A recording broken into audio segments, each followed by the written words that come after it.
Papo na Rede. E aí, senhoras e senhores, tudo bem? Eu sou Paulinho Coruja, a gente está começando mais um Papo na Rede, aqui na Paradiso Rio 95,7. Tô recebendo hoje aqui um dos maiores hitmakers do pop brasileiro, o cara que facilita as coisas, Leone. Impressionante. Gostei da... Como é que é a história do facilita? Cara, não, então vamos lá, vou contar. Ontem gravamos o Paradiso Café com você. Eu fiquei impressionado porque, assim, você facilita as coisas, a maneira como você escreve, como você toca, como tudo se encaixa. Parece tudo muito simples, cara. E eu costumo dizer que o simples é o mais difícil de fazer. Sim. E assim, você faz isso com muita maestria, cara. É impressionante. Assim, tem alguma fórmula assim que você siga na hora de compor essa coisa? Cara, eu tento muito que a linguagem das canções seja o mais próximo possível da linguagem falada. Então, dá trabalho, você tem razão, dá trabalho. Se alguém disser aquela coisa de botar o verbo no final para poder rimar, eu penso, ninguém fala assim. Então, eu vou ter que arrumar um outro jeito de rimar que não seja esse, para não ficar postiço, para não ficar difícil da pessoa entender. Então, assim, eu tento muito que a linguagem na música seja parecido com o jeito que a gente fala. É claro que pode ter uma palavra mais difícil, sim. Não sei o quê, mas não seja um jeito de falar esquisito. Então, isso é uma coisa que dá trabalho. E eu sei que eu faço muito isso com meus parceiros. Me mandam um negócio, olha, eu vou trocar isso aqui porque isso aqui está soando esquisito. Eu gosto. É um trabalho, mas eu gosto muito do trabalho, dessa coisa de cuidar das palavras, sabe? De procurar uma solução melhor. Eu fico... Eu falei para você que eu estava compondo, né, com o Vinícius Cantuária, no camarim. Eu cheguei ainda do show, fui lá, terminei a música. Caraca. Hoje de manhã a gente se falou por telefone, a música ficou ótima. Ele falou, vai ser a música que vai abrir o disco. Aí. E aí, no meio do caminho, eu estava me deslocando entre rádios, fiquei escrevendo uma letra pro Henrique Portugal, que ele me pediu, que ele mandou. Caraca. Mas é que eu gosto, assim. Pra mim é melhor do que jogar videogame, escrever letra, fazer música, né? Não, e assim, assistindo ontem, cara, é impressionante a simbiose ali entre você cantando, o que você escreveu, você tocando, é tudo um único corpo. Assim, por isso que eu digo que você facilita as coisas, sabe? Pra quem olha, e, pô, eu escrevo minhas músicas também, eu não consigo chegar nessa simplicidade, eu não consigo chegar nessa facilidade, sabe? Eu preciso... Aliás, você devia montar o curso de composição. Mas eu já fiz isso, Então, já dei várias oficinas disso. Então tem que várias retomar. Oficinas. Retoma e me avisa que eu quero fazer. Pô. Já fiz. Na pandemia eu fiz muito, né? Eu tava em casa lá, eu e meu filho, a gente fazia e eu dei... Cara, eram turmas geralmente assim de até 10 pessoas. Eu fiz muitas turmas durante a pandemia. A pandemia não tinha como acompanhar, porque a pandemia eu estava internado muito tempo. Ah, é? Muito tempo. Caramba. 63 dias internado, 42 em coma. Caramba. Fui pra ECMO 3 vezes, morri 3 vezes e voltei, cara. Caramba. A coisa foi braba. Virei o único caso na América inteira de quem foi pra ECMO, morreu 3 vezes e voltou. Caramba. Só tem eu e um maluco na França, lá. Virei um milagre. Os médicos chamam até hoje de milagre, virei matéria de tudo quanto é lugar, enfim. Mas vamos falar de coisa boa. Você tá lançando um novo EP, né? Baladas Sortidas. E o primeiro single aqui de trabalho é Quem Nos Dera, né? Que já toca aqui na Paradiso, que é uma parceria tua com a Zélia Duncan. Me fala primeiro como é que você conseguiu chegar nesse repertório, porque você é um cara que escreve, como você já relatou aqui, com muita facilidade. Como é que foi para chegar nesse repertório e escolher essas músicas e falar, não, esse material aqui que vai? Cara, foi pensado em baladas mesmo, né? Eu queria fazer uma coisa mais delicada. Eu vim lançando umas coisas mais rock and roll. O último disco que eu lancei, o Notícias de Mim, era uma coisa mais pesada. E eu já tenho um disco gravado, chamado Vem Alegria, que é um disco todo pra cima. Maneiro. E aí as baladas ficaram de fora. E elas foram se acumulando no meu HD. E eu pensei nisso, de gravar um disco que fosse mais... em casa também, foi eu e meu filho gravando tudo, ele produzindo, eu tocando baixo, ele tocando guitarra, e a gente foi fazendo delicado. E eu queria a linguagem dele, que ele tem uma coisa de misturar MPB com eletrônico. Eu achava isso legal, queria essa história. E aí as músicas foram surgindo dessa ideia de baladas. Mas algumas coisas surgiram depois. Inclusive, tem uma música que deve estar chegando no Master hoje, que vai entrar de última hora no EP, que é uma música que eu fiz com o Rômulo Frois, que é um cara lá de São Paulo, que eu gosto muito. Fez aquela música A Mulher do Fim do Mundo, da Elza. Fez música com o Macalé, no último disco dele. É um cara que eu admiro muito, assim. E era um poema que eu tinha chamado Fazia Sentido no Papel, que é... Porque às vezes poesia no papel, né, você pode ler várias vezes e você entende, o verso não acabou aqui, acabou ali, não sei o que, aí você vai entender. Mas se você for falar aquilo, não dá para entender. Sim. E a ideia era isso, quando é música, você olha e fala, caramba, que sentido faz? Porque não tem o papel, né? E a letra, essa brincadeira entre letra de música e poesia. Que às vezes no papel faz sentido, mas o cara canta e ninguém entende. E no final fala, pô, ficou mesmo impossível de entender, mas eu queria que você acreditasse que fazia sentido no papel. E ficou super legal. E também é uma balada. Então, assim, a ideia foi essa de colocar essas baladas. E é engraçado porque, assim, que eu fiquei muito tempo sem lançar nada. E aí eu não ia lançar o disco Vem Alegria agora.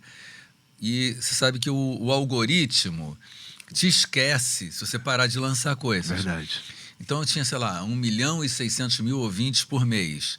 Eu já estava com 800.000 ouvintes porque o algoritmo me esqueceu. Eu falei, vou lançar umas músicas para depois lançar o disco. Só que aí o negócio foi tão bem, as baladas foram tão bem que, inclusive, eu vou deixar o disco ainda mais para lá e vou lançar uma turnê Baladas Sortidas. Maneiro. Colocando essas músicas, porque elas foram muito legais. O que era só para não ficar mais tempo, né, sem lançar nada, acabou virando o projeto principal. Acabou que te ajudou, né? Muito, muito. Pô, que maneiro. Agora me diz um lance. Você sempre fala do teu filho, obviamente, com muito carinho, né? E traz essa diferença de você sempre foi mais ligado ao pop rock e tal, ele tem essa veia mais MPB e te ajudou a produzir muitas coisas, como você mesmo já relatou. Quando que deu esse estalo, assim, tipo, vou pegar o Antônio pra produzir isso aqui? Quando que você sentiu confiança, assim? Qual foi o estalo disso? Foi meio natural, a gente foi trabalhando juntos. O Antônio tá com quantos anos? Tá com 25. Legal. A gente foi trabalhando junto e a coisa foi dando certo. Desde os 13, que eu boto ele no palco para fazer alguma coisa, né? Assim, para tocar uma música. Então, com 13 anos, ele entrou, tocou um ukulele comigo, numa música. Aí, com 17, teve o guitarrista não pôde, ele fez o show inteiro comigo. Legal. Tocou. Cara, com 17 anos, que responsa, hein? Com 17. E aí ele começou a produzir as coisas dele, né? O material dele, eu fui achando legal. E eu vejo que ele se interessa muito, ele fica vendo vídeos, ele fica... E, assim, eu gosto muito mais da parte de compor, ou de pensar na figura maior, assim, do que na coisa do... qual é o compressor que eu vou botar no bumbo? E ele adora isso. Aí eu fui, aos poucos, largando mão do estúdio, assim, era a parte que eu não curtia tanto, e deixando ele fazer. E eu fui vendo que ele foi crescendo muito nisso. E ele começou a produzir outras pessoas também. Ele começou a produzir gente da geração dele. Legal. Ali. E eu vi que tava legal pra caramba. Até que um dia eu falei, vamos lá gravar comigo. E aí um dia ele falou, pai, posso mixar essa? Eu falei, pô, responsabilidade. Aí ficou ótimo. E aí ele passou a gravar e mixar tudo, né? E é legal que talvez, assim, ele não tenha... É claro que ele sabe do peso, porque ele sabe o pai que ele tem. Mas talvez, ao mesmo paralelo a isso, ele também não sinta tanto esse peso, porque é o pai dele. Então, tem essa coisa de... A gente, como é pai, eu sou pai também, a gente acaba sendo um pouco mais permissivo. E, ao mesmo tempo, a gente quer mesmo deixar eles trabalharem pra coisa fluir, a gente ficar lambendo a cria, né? Teve uma vez, logo no começo, assim, ele falou, mas pai, o que vai acontecer se eu errar, né? Na hora do palco. Eu falei, filho, ninguém vai morrer. Isso não é cirurgia no cérebro, não é construção de viaduto, né? Não é viagem espacial. E, assim, os bons shows são os que a gente erra pouco. todo mundo erra. Verdade. Os que a gente erra pouco significa que a gente se arriscou. E acertou bastante, não sei o quê, mas se arriscou. Então, e isso eu acho que deu uma tranquilidade para ele, que eu não vou cobrar dele acertar tudo, não sei o quê, que tem que experimentar, Sim, né? sim, com certeza. E ele tem ido muito bem, cara. Eu tô super feliz de trabalhar com que ele. maneiro. É bom que já tá em casa também, né? Vai tendo a ideia. Pô, Antônio, pensei nisso aqui. Ele já vem com uma outra coisa, vai complementando, né? E trabalhar com filho, assim, deve ser um negócio muito legal. Meus filhos não se interessaram por música. Então, até gostam tal, mas parar pra tocar como eu toco e tal, não. Eles curtem me assistir tocando, no máximo, mas entrar nesse mundo eles realmente não se interessaram. Mas eu acho que pra quem entra, né, deve ser uma sensação também, uma vitória, né, cara? Porque, pô, eu lembro de você falando no Paradiso Café, que quando começou com o Kid de Abelha, aquela coisa toda, você não tinha noção do que estava acontecendo, a coisa simplesmente foi acontecendo. Hoje, já com noção, e você vê o teu filho seguindo o caminho, dá uma tranquilidade e, ao mesmo tempo, muito orgulho também, né? Muito, muito. E assim, saber que ele tem talento, né? Não é só tá indo atrás por nada, assim. Ele tem talento mesmo, e canta bem. Assim, ele...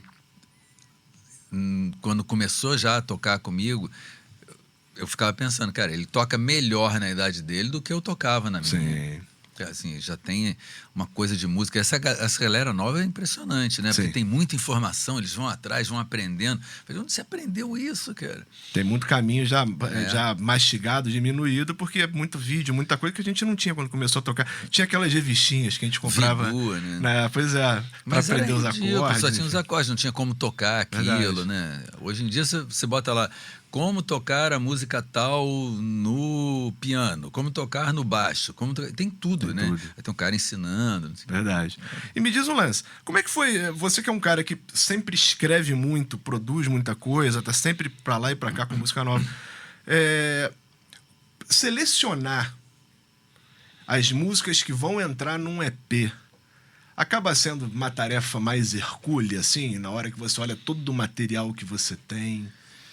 Não é tanto assim porque eu sou muito desorganizado. Então eu não sei tudo que eu tenho, entendeu?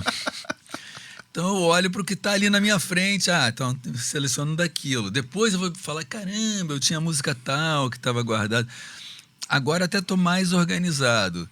Mas eu fui escolhendo para esse EP as músicas que eu acho que não entraria em nenhum outro projeto. Legal. Sabe? Que seriam singles mesmo. Aham. Daí o nome Baladas Sortidas, né? O nome é muito bom, porque é aquela brincadeira com bala sortida, balada sortida, é bem legal, bem maneiro. Não, e as capas todas de EP são fotos de balas. Legal.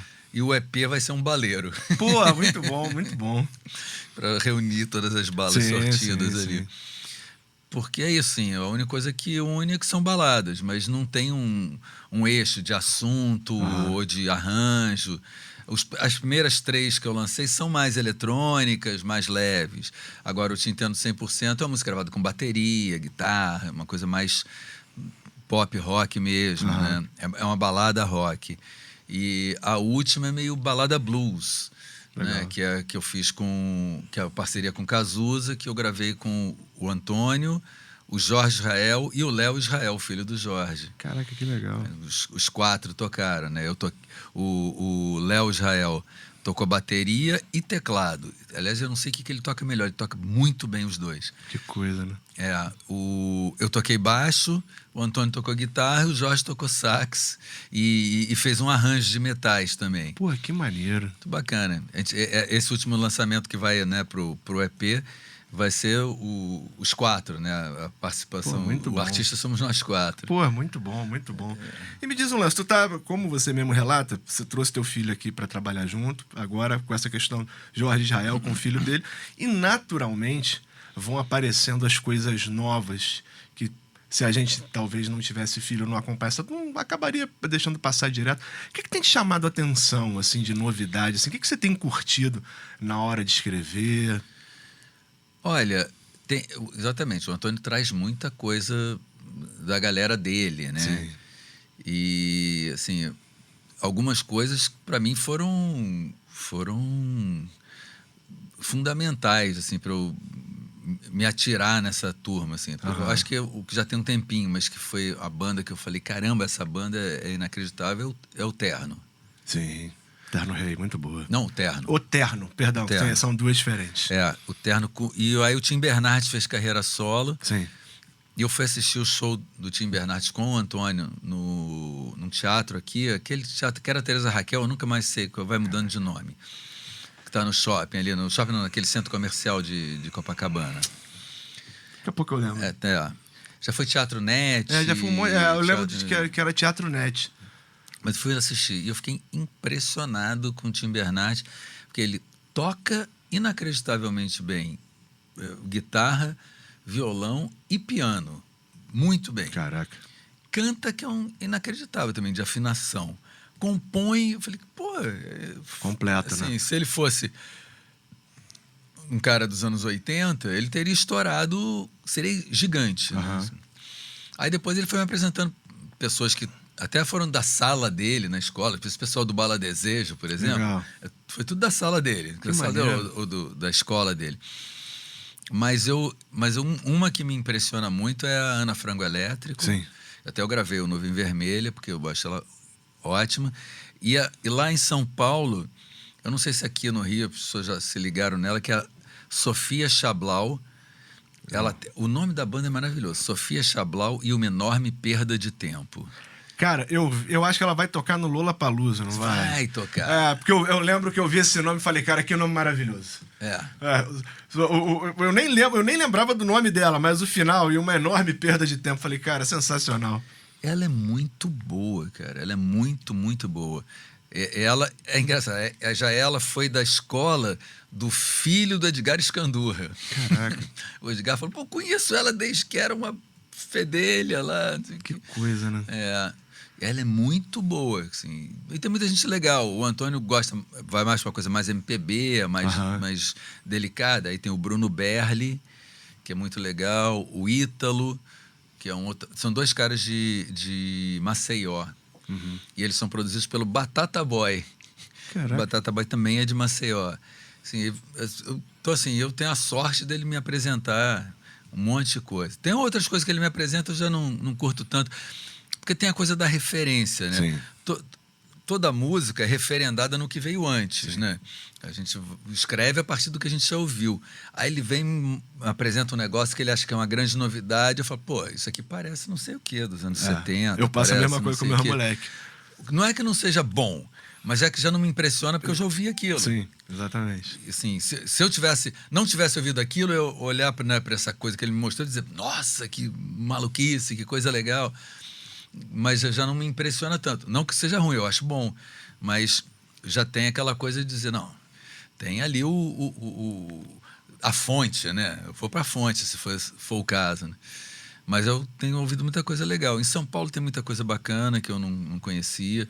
O Antônio se identifica mais com a cena de São Paulo do que com a cena do Rio. Uhum. A cena do Rio eu acho que é um pouquinho mais... subserviente, essa galera nova, né? Aos anos 70 no Brasil. Sim. Uma coisa meio Gil, meio... Tem essa aura aqui que é difícil de... Não que... Eu acho que tem que derrubar, não. Cada um faz o que quer, né? Mas, assim... tá todo mundo muito ligado nisso e esquecendo o resto das coisas, assim. Tá todo mundo martelando no mesmo lugar. E eu acho que tem uma reverência tão grande que você acaba não misturando com outros estilos, né? Acho que a Frango Elétrico é uma exceção. Ela tem algumas coisas que vão para esse lado, mas aí tem outras que usam bateria eletrônica, as guitarras distorcidas.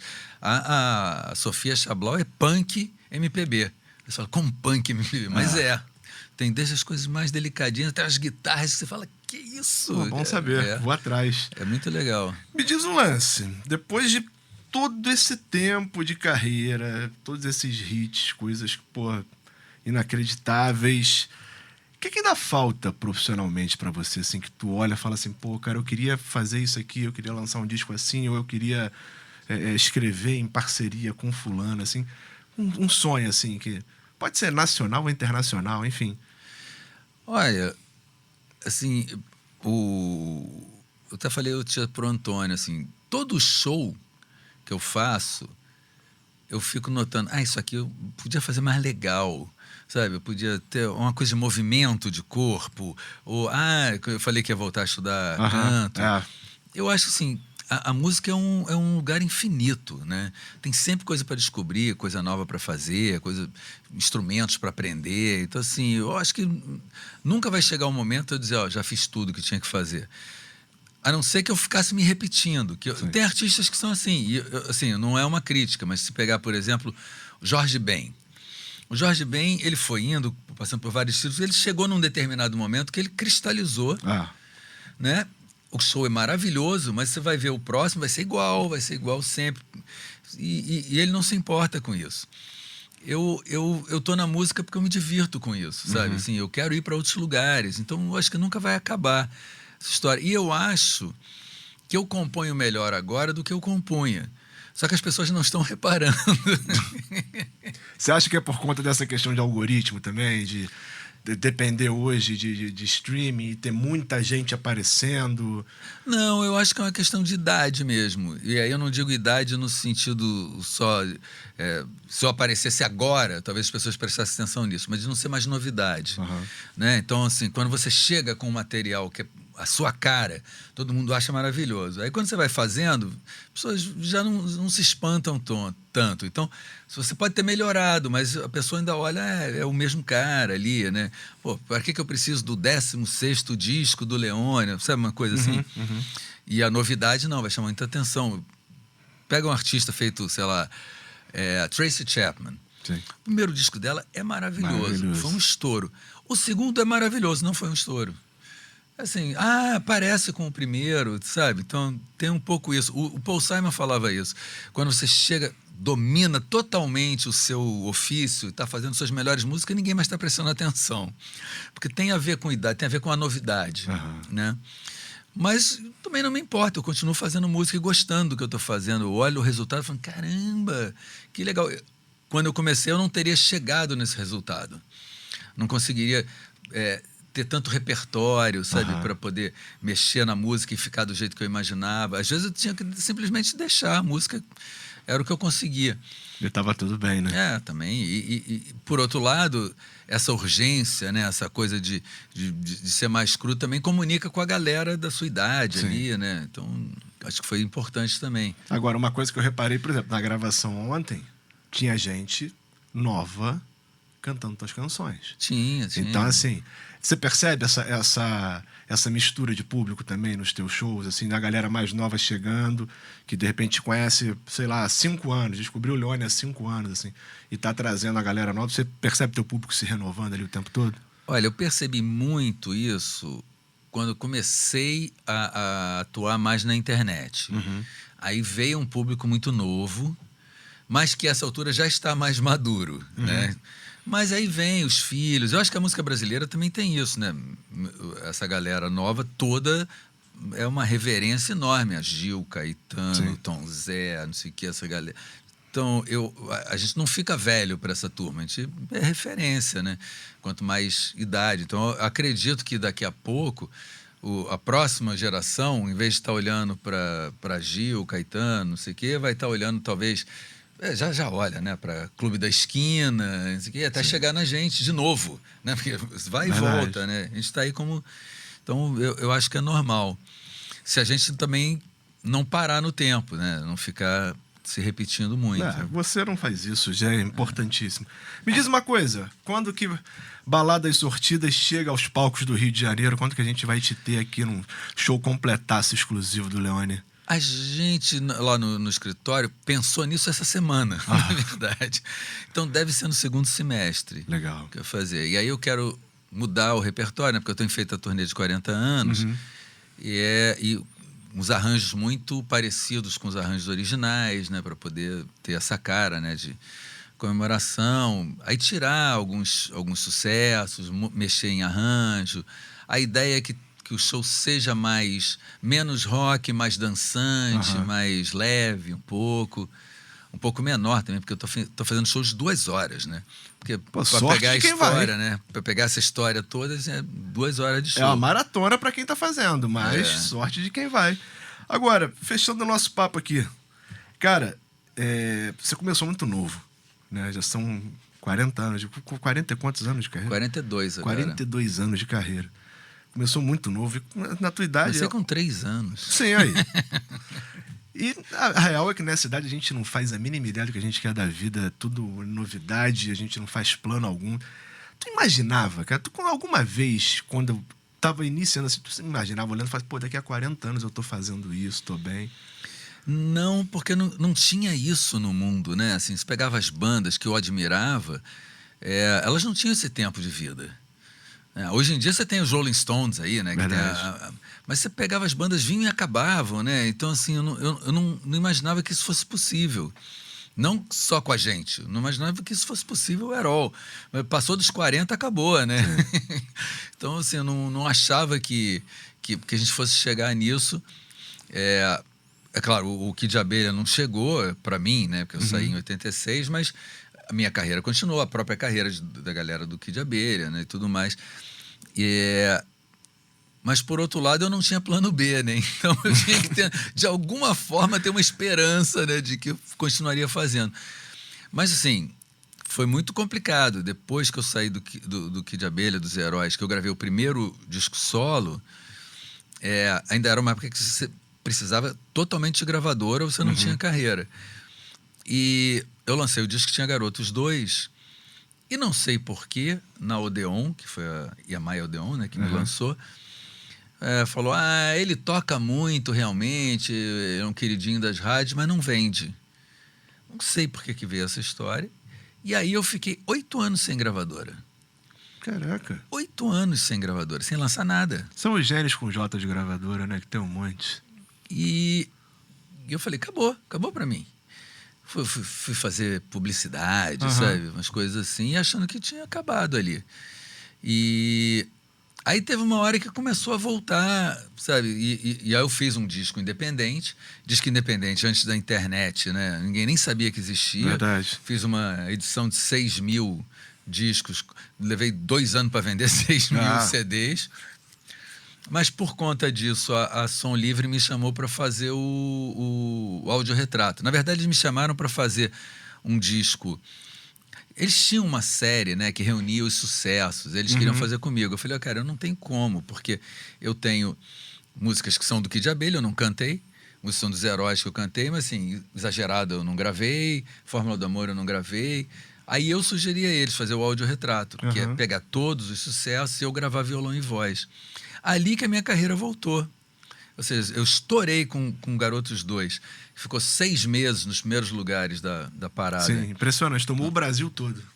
Em 94. E no ano seguinte eu estava sem contrato, sem gravador. E passei 8 anos no limbo. Cara, que loucura isso. Aí me pergunta, o que você fez nessa época? Dívidas.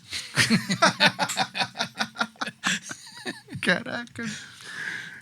E aí voltou. Aí com o audiorretrato, a coisa foi crescendo, aí eles pediram para fazer o DVD, que virou ao vivo. E esse ao vivo também foi assim, ganhou disco de ouro, ganhou DVD de ouro. E assim, todo barzinho que eu ia estava lá, passando o DVD. Assim, foi uma febre.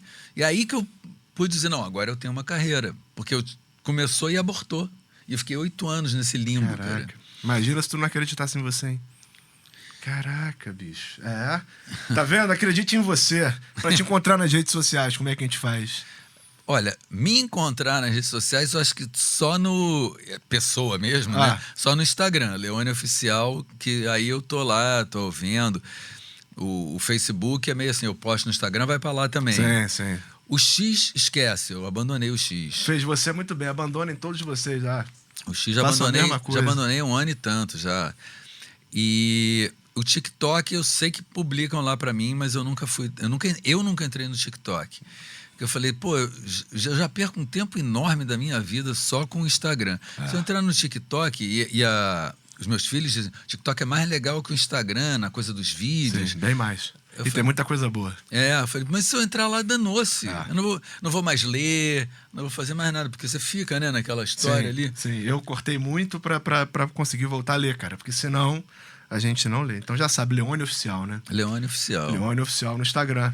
Sigam o Leone agora, tá? Porque a vida de vocês vai melhorar 1000%. Meu velho. Falou, obrigado. Que prazer, cara. Muito obrigado. E é isso, eu sou Paulinho Coruja e a gente acabou de fazer com o Leone aqui o Papo na Rede na Paradiso Rio 95,7. A gente se vê.